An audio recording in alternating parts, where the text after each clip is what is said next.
Extension 49. Le chantier AC Davy. Le chantier maritime fut fondé en 1829 par le capitaine Allison Davy à Saint-Joseph-de-la-Pointe, Lévis.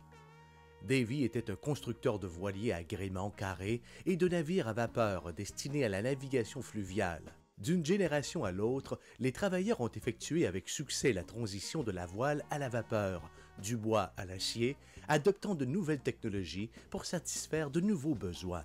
En 1832, le petit chantier AC Davy, situé près de la traverse Lévis-Québec, mettra en place une innovation technologique qui rendra les lieux uniques au Canada.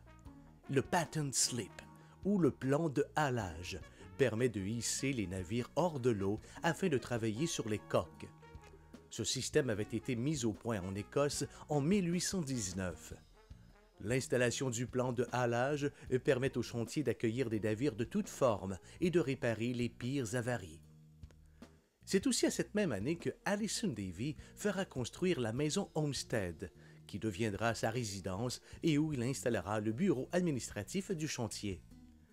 Au fil des années, l'entreprise prend de l'expansion et diversifie ses activités. Le chantier se dote de nouveaux équipements, dont une cale sèche flottante, et offre des services de remorquage, de récupération d'épaves et de sauvetage maritime.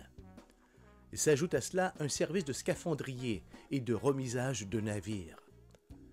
Les services de remorqueurs deviennent importants notamment pour des travaux spécialisés tels le touage de la travée centrale du pont de Québec pour son installation en 1916 puis en 1917.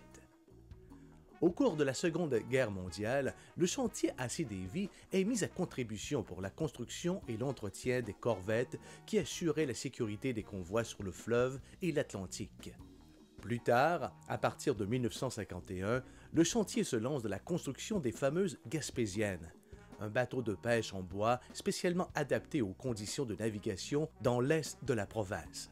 Cependant, les conditions économiques précaires et un contexte de navigation favorisant davantage des bateaux de grande dimension ont forcé la fermeture de nombreuses entreprises en ce domaine. C'est dans ce contexte que le chantier AC Davy cessera ses activités en 1989, après plus de 150 ans d'existence. Ainsi, les chantiers Davy ont acquis une très grande réputation dans tout le Canada au cours du 19e et 20e siècle. Vous écoutez Vox Cité.